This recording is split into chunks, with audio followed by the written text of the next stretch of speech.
Yamotep Amasubaba Kinkela Wamazulu. Koko Lobola soulève une préoccupation sur la vidéo précédente parlant de la guerre de la RDC et le Rwanda. Nous allons écouter sa question et vous allez répondre ensuite.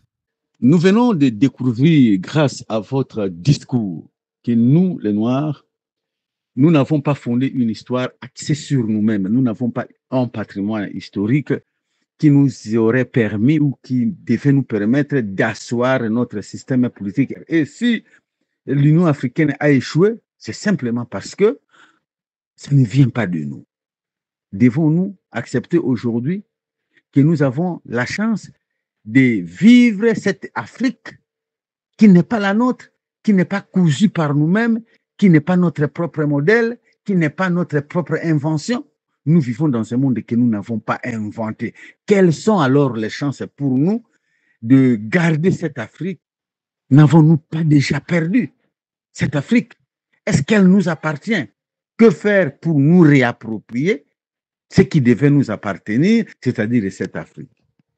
Ok, merci beaucoup pour la question. Merci beaucoup à Koko Lobola pour retourner sur les points parce que deux fois nous parlons et nous passons.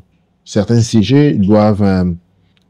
il y a des sujets sur lesquels nous devons marteler assez pour donner plus d'éléments, pour apporter plus d'éclaircissements et permettre à ceux qui nous suivent de pouvoir comprendre profondément parce que il faut toujours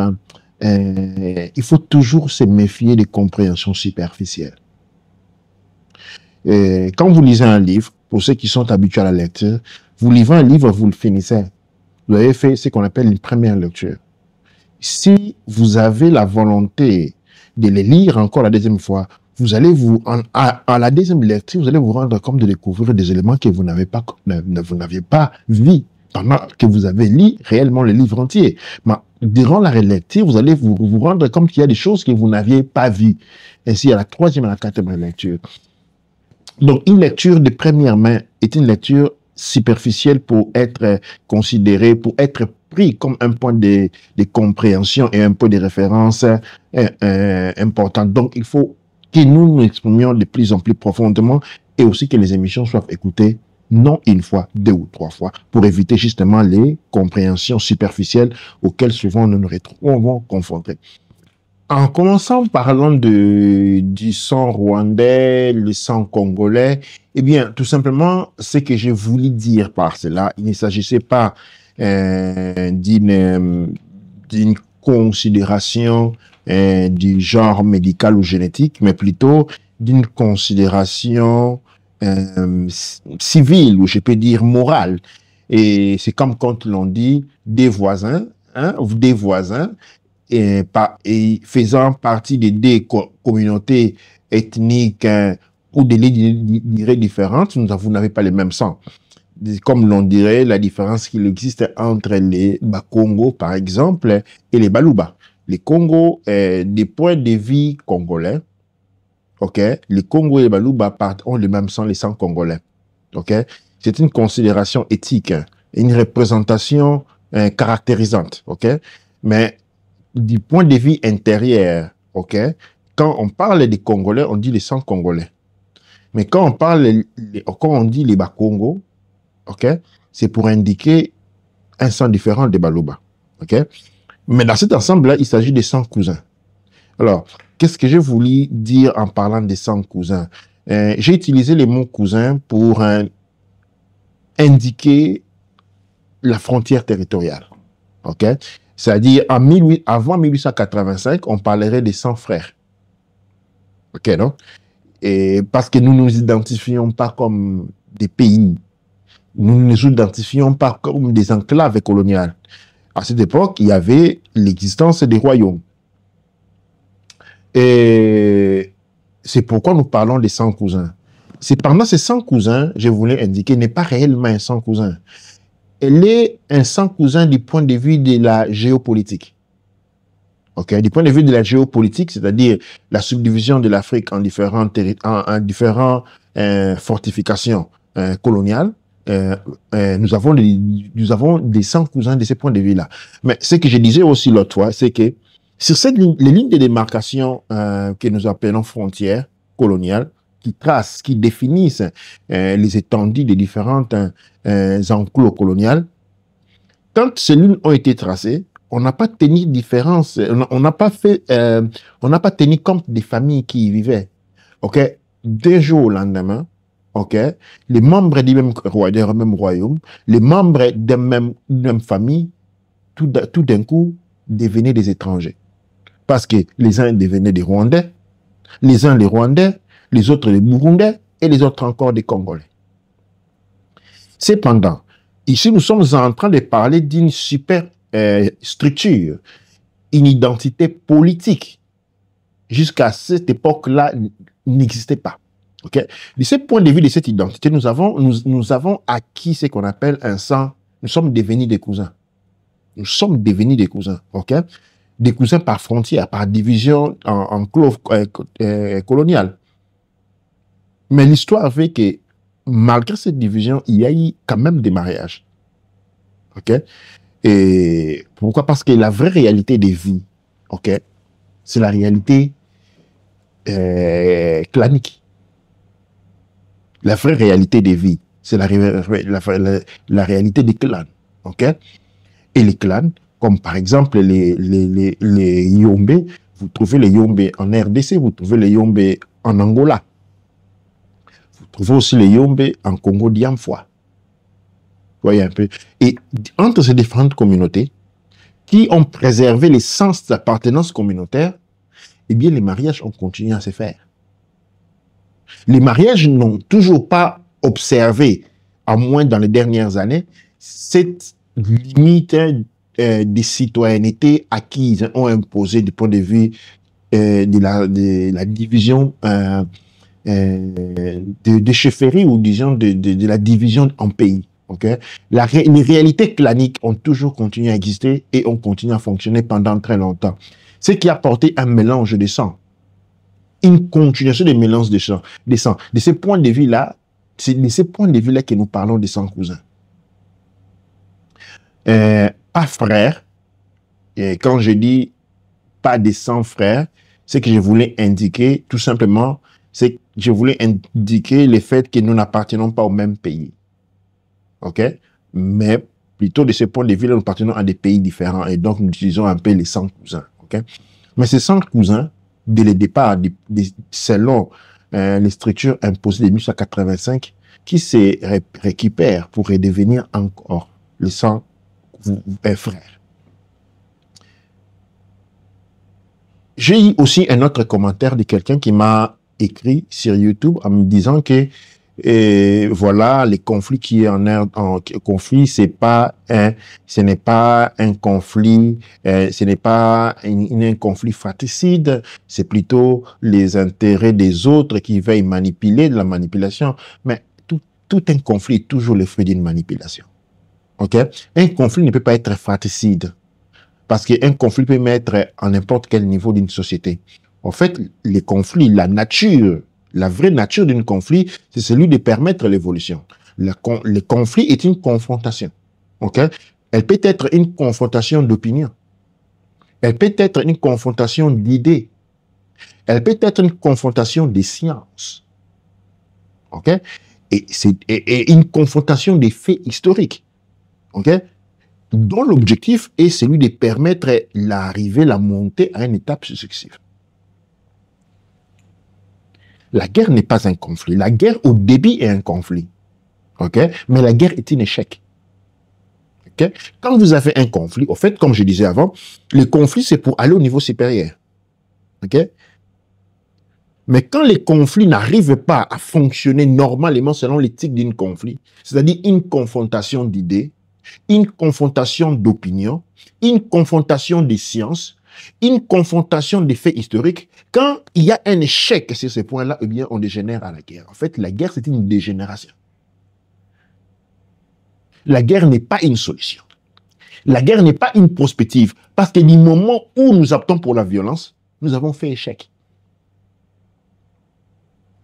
Et j'ai précisé la différence entre les guerres médiévales, qui avaient des raisons non idéologiques. mais territoriale. Un pays réclamait avoir été envahi territorialement parce que l'autre voulait prendre son territoire et en faire un leur. Eh bien, on allait en guerre, chacun produisait ses propres armes. Ok, chacun, la France en guerre avec l'Angleterre, chacun produisait les propres armes.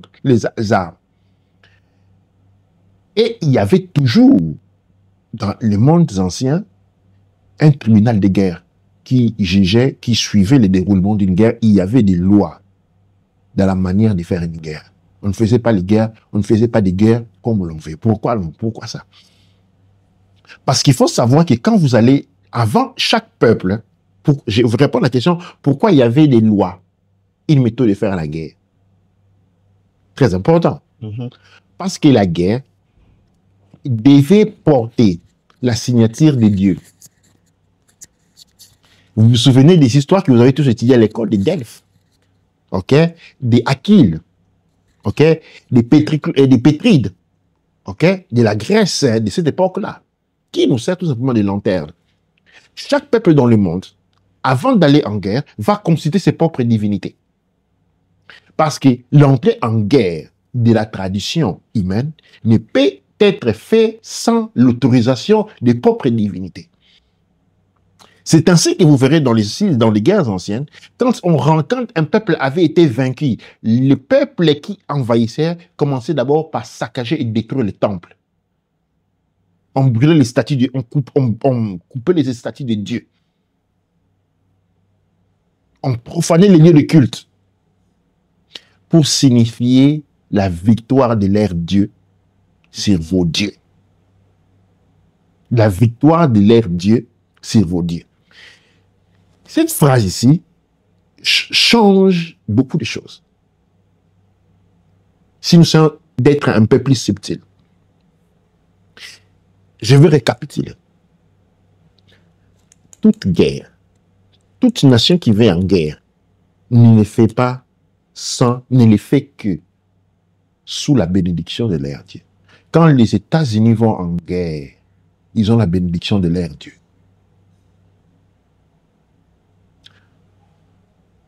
L'esclavage, ok, a été permis, est arrivé avec l'autorisation des dieux chrétiens. En fait, les esclavagistes sont venus avec l'Église catholique, protestante, pentecôtiste ensemble. Parce que ce n'était pas possible d'imaginer une guerre sans l'autorisation de Dieu. Et donc, une guerre prend en premier lieu une bataille entre les dieux de différentes fractions.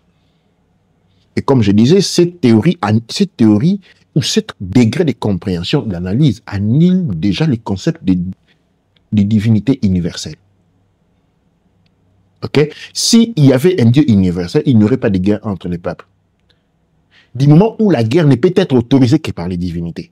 Si la divinité était universelle, elle refuserait les guerres entre les propres frères. À moins que ce n'est pas le cas. Donc, il n'y a pas de religion universelle. Je rejoins la dimension de la religion parce qu'elle est très importante, parce qu'elle revient à la notion de Dieu. On ne va en guerre qu'avec l'autorisation de ses propres dieux. Avez-vous reçu l'autorisation de vos dieux? Parce que sinon la défaite est déjà signée. Mais rentrons maintenant au fait des dieux.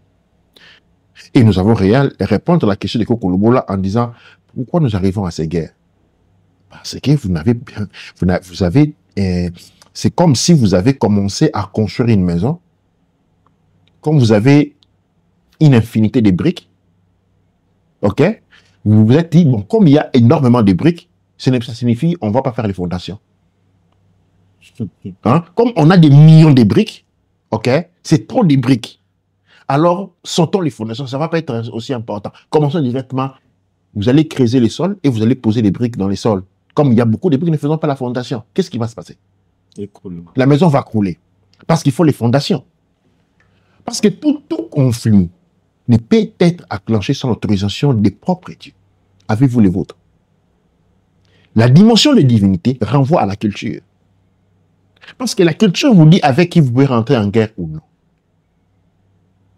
Pourquoi les dieux vous disent, les fils, les descendants des mêmes dieux ne se battent pas.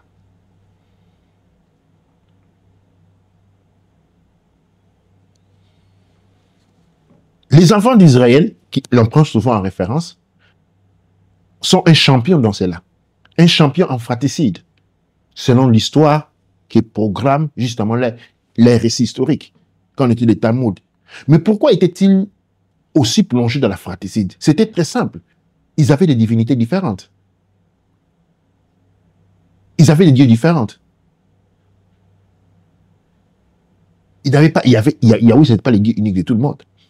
Différentes fractions familiales avaient des divinités différentes. Et ce qui faisait qu'ils se battaient. Parce que les guerres étaient autorisées par ces divinités. Ok?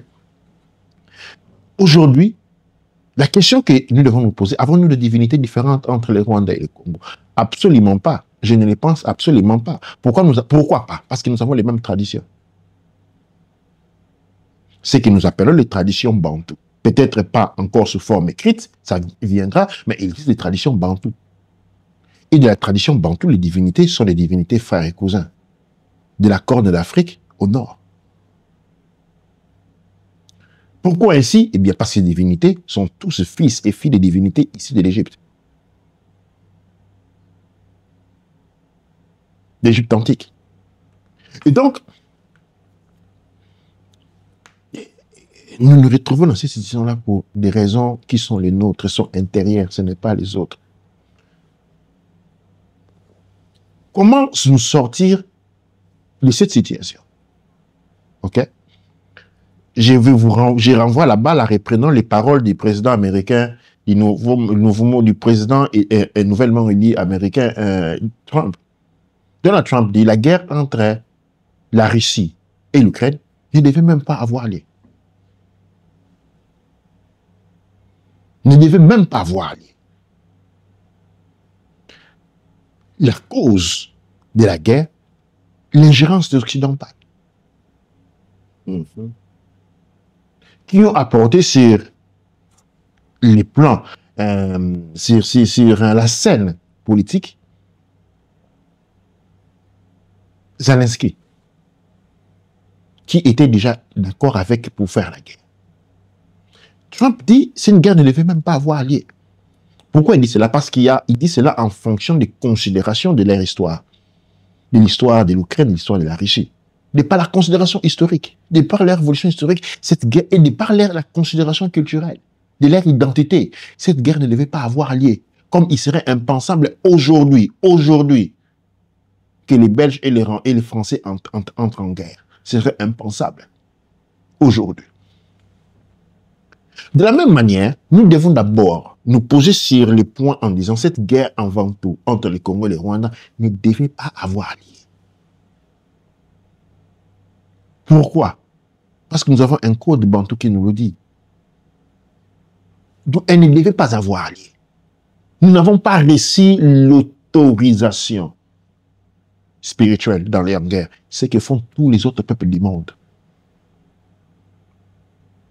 Ok? Tous les peuples du monde. Les guerres font toujours référence aux grands prêtres qui viennent cérémonier le départ des militaires. Il y a d'abord toujours, étudiez-la très bien dans l'histoire du monde, les guerres anciennes, aucune guerre n'a jamais été possible sans autorisation de Dieu. Il fallait une cause divine pour autoriser et justifier une guerre. Quelle est la cause divine qui justifie la guerre entre Rwanda et Congo? Absolument pas. Donc c'est une guerre qui ne devait pas avoir lieu. Conflit, oui. C'est pour nous améliorer. Okay? Conflit, oui. Conflit territorial, oui. Conflit d'attribution, je ne sais pas moi quoi, oui. Guerre, non. Parce que la guerre signifie nous avons échoué. Mais pourquoi cette guerre existe? Dans un premier temps, nous réalisons que nous ne sommes pas produits, ni les Rwandais ni les Congo produisent les armes qu'ils utilisent chaque jour et qui coûtent énormément cher. C'est-à-dire, chaque jour que nous nous battons, nous sommes en train de remplir les poches des multinationales. Les multinationales africaines, les Afriques n'ont pas de multinationales, les multinationales européennes, occidentales, sont les sociétés qui sont nées à l'acte de l'abolition de l'esclavage. OK? Les multinationales occidentaux sont les bailleurs des fonds qui se sont transformés. Mais les fonds qui ont permis la naissance des multinationales sont exactement les fonds issus de l'esclavage. C'est-à-dire aujourd'hui, nous participons avec la guerre Congo, Rwanda, Kinshasa, Kigali. Nous participons au facteur rémunératif incrémental des fonds d'investissement ici de l'esclavage de nos propres ancêtres. Durant l'esclavage, y avait-il un Rwandais, un Congolais? On ne faisait pas d'esclavage. Pendant l'esclavage, disons tant que non, les Congolais étaient mieux traités que les Rwandais. Il n'y avait pas tout ça. Mais nous réalisons que les multinationales qui investissent en nous poussant vers la guerre, à travers lequel nous nous tirons, c'est à ce fonds d'investissement-là, ces armes que vous achetez, les missiles que vous achetez, les armes que vous avez entre vos mains, sont issus des fonds de financement issus de l'esclavage. Ce sont les profits de l'esclavage qui sont en train de réinvestir. Vous vous rendez compte? Il y a une expression qu'on dit avec les fameux groupes Magic System. C'est premier Gao n'est pas Gao. C'est deuxième Gao qui est Niata. Vous vous souvenez, ces fameux groupes Magic System? Oui. Eh bien, c'est l'argent de l'esclavage. Une fois que l'esclavage aboli, les maîtres d'esclaves se sont transformés en compagnies internationaux qui sont appelées, la plupart sont appelées les multinationales, qui viennent, et des sociétés justement d'armes, qui viennent par après nous pousser à nous tuer entre nous pour augmenter les richesses. Vous comprenez encore une deuxième raison pour laquelle cette guerre ne devait même pas avoir lieu. Parce qu'elle nous contribue, elle est un échec, mais un échec qui nous pousse dans une situation très fragile. C'est pourquoi je parle d'une honte. Le Congo ne pourra jamais gagner sur le Rwanda. Et le Rwanda ne pourra jamais gagner sur le Congo. Oui, le Rwanda pourra toujours tuer des Congolais. Le Congo pourra toujours tuer des Rwandais. Mais cela ne comportera jamais à une victoire. Les victoires militaires sont des images du monde ancien. Aujourd'hui, les seuls vainqueurs d'un conflit militaire, les seuls vainqueurs du conflit Rwanda-Congo, ce sont les multinationales d'armes, dont les fonds d'investissement proviennent de l'esclavage de 500 ans, où il n'y avait pas de différence entre Rwandais et Congolais. Nous pouvons demain dire aujourd'hui, ceux qui sont en train de nous armer, ceux qui sont en train d'armer les Congolais, ceux qui sont en train d'armer les Rwandais sont en train d'enfreindre les valeurs traditionnelles bantoues. Qui d'abord nous dit que nous ne pouvons pas aller en guerre sans l'autorisation des dieux locaux, des divinités locaux. Les divinités locaux font référence au savoir local, à la spiritualité locale, à la tradition locale. Personne ne fait appel aux sages qui sont aujourd'hui la seule solution pour sortir de la guerre. Et j'arrive à la conclusion. Aujourd'hui, nous avons besoin des sages qui représentent différentes traditions, qui peuvent aujourd'hui intervenir sur le plan de la sagesse et faire raisonner les uns et les autres. Parce que des frères, des cousins qui se battent dans la rue devant tout le monde occasionnent la honte pour les familles. Et aujourd'hui, nous sommes en train de voir une honte. Je vois les grands acteurs politiques monter sur leur cheval de bataille, chacun exprimant son ego. Et se mesurant sur leur capacité de campagne militaire. Nous ne sommes plus au Moyen-Âge. Les hommes forts du Moyen-Âge, c'est basé sur leur capacité militaire, leur capacité d'invention, leur force destructive. Aujourd'hui, non, c'est sur la capacité d'union, la capacité de mettre ensemble. Parce que le développement est le résultat de la mise ensemble, non de la séparation. Aujourd'hui, voilà, on parle un peu de développement pendant qu'on est en train de s'armer. On est en train d'enrôler les jeunes dans la guerre. C'est une spirale c'est une spirale qu'il ne faut jamais mettre les doigts dedans. Attention à ne pas plonger la sonde de la pensée dans l'insondable. Parce que les vers disent que celui qui questionne est dans l'erreur. Et celui qui répond se trouve dans l'erreur également.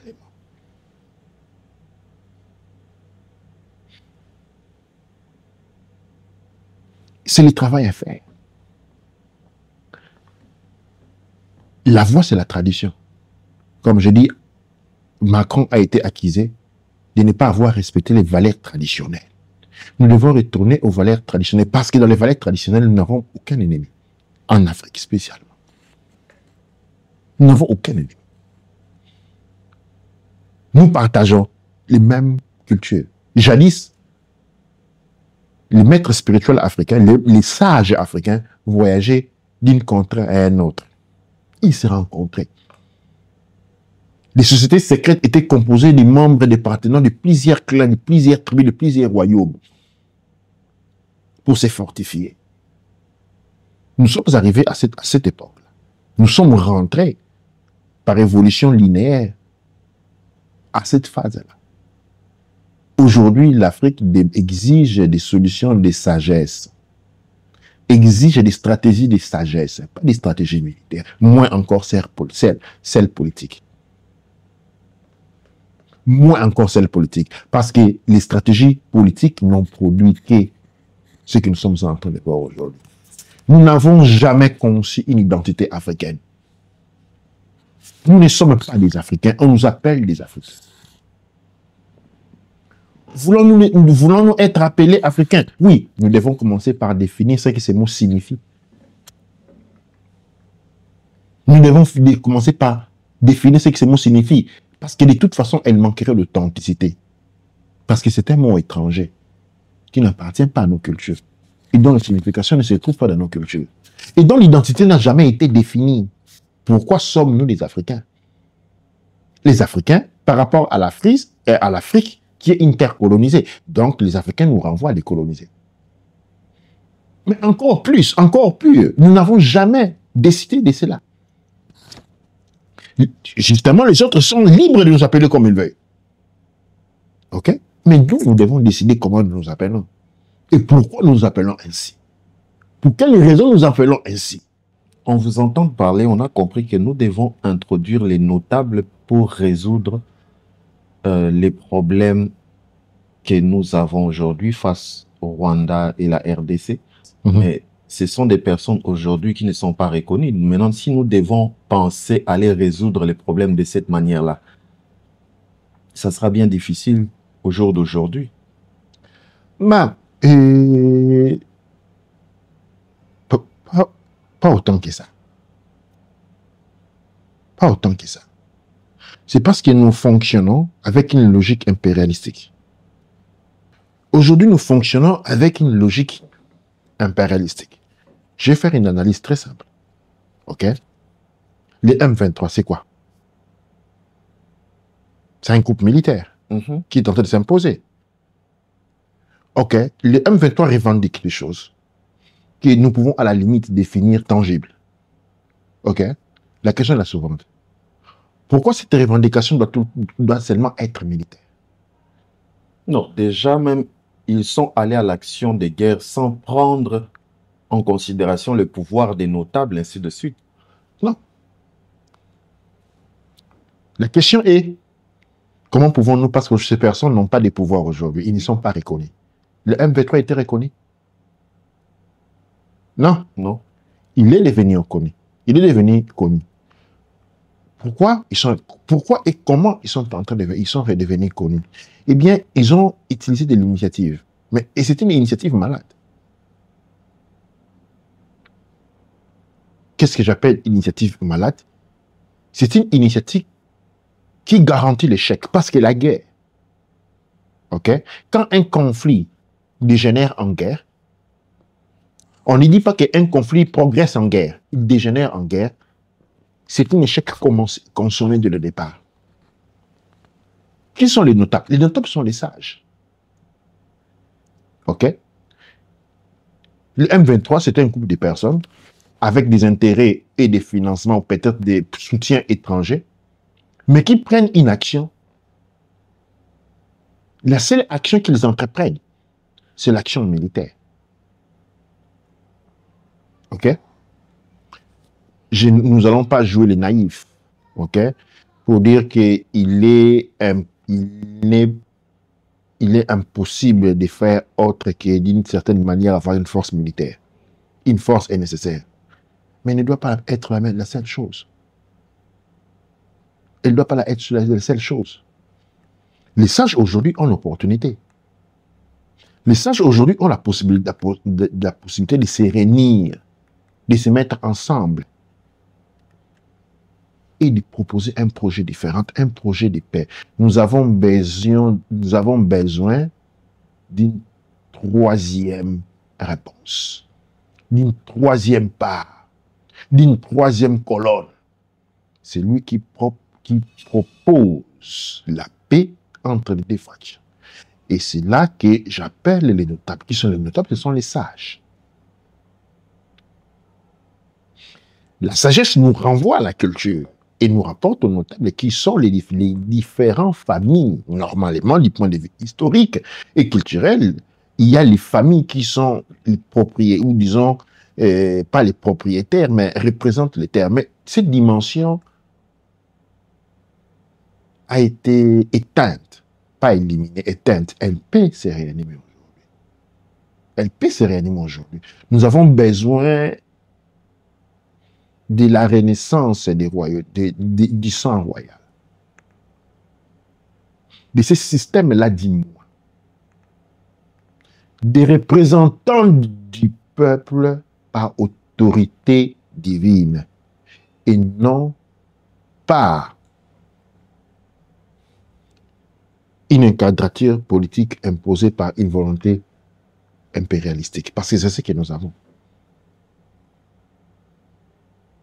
Aujourd'hui, la forme que nous appliquons, la forme que nous respectons, c'est une forme coloniale.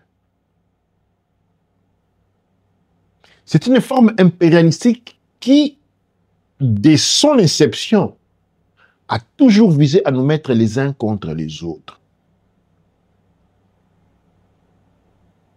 Il n'y a pas très longtemps, c'était un conflit entre les Luba et les autres. OK? Et avant quelques temps, c'était les Swahili et les autres. OK? Et maintenant, nous avons avec le Rwanda. Ce n'est pas différent. Si nous enlevons les mots Rwanda-Congo, nous allons nous rendre que c'est comme ça que nous vivons. Avant, c'était les Luba contre les Congo. Avant, c'était les Swahili contre les autres. Maintenant, c'est les Tutsi contre les autres. Et avant, de l'autre côté, c'était les Hutus contre les autres. C'est comme ça que ça, c'est la dimension politique de fonctionnement qui nous a été imposée par l'impérialisme qui nous a gouvernés et nous a cédé son venin, son mal, celui de la division.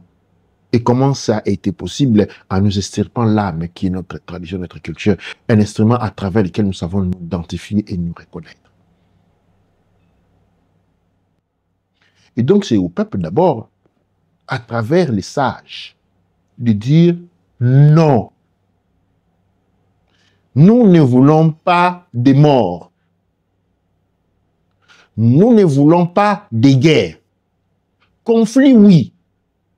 Mais pas de conflit qui dégénère en guerre. N'importe quel problème que nous avons, travaillons pour trouver une solution. Travaillons de manière, disons-les, par manque d'expression africaine, mais d'un Africain qui a ouvert les yeux. Pas de l'Africain marionnette de la manipulation occidentale et impérialistique.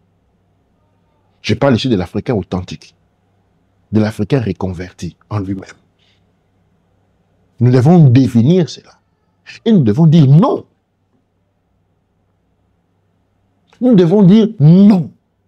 Nous n'autorisons aucun de nos leaders de prendre nos ressources, notre manque à gagner pendant que nos enfants sont en train de mourir de faim, pendant que nos routes sont sans électricité, pendant que nos enfants sont non vaccinés, pendant que nos maisons sont en train de crouler chaque jour, pendant que nos villes sont devenues sales, symboles de honte. Et je suis en train de parler de Kinshasa. Vous allez prendre des millions de dollars pour les acheter des armes, pour augmenter les profits de ceux qui ont été à la cause, à la base des conditions qui ont pendant longtemps pillé nos ressources, qui nous ont privés des ressources pour que nous nous trouvions dans une pauvreté comme celle dans laquelle nous sommes aujourd'hui. De ceux qui ont sapé les fondations de nos institutions pour que nos institutions les servent et ne nous servent pas. Nous devons dire non. Mais même si on doit maintenant penser comme ça, je vois une difficulté à venir. La difficulté serait quoi? Aujourd'hui, nous avons des gens, par exemple, à Goma, qui ont réellement vécu l'atrocité ou les conséquences de ces guerres-là. Les deux parties, Rwanda et en RDC. Ouais. Ces familles sont restées avec beaucoup plus de haine vis-à-vis de ce que vis-à-vis des Rwandais et de l'autre côté vis-à-vis des Congolais. Ouais.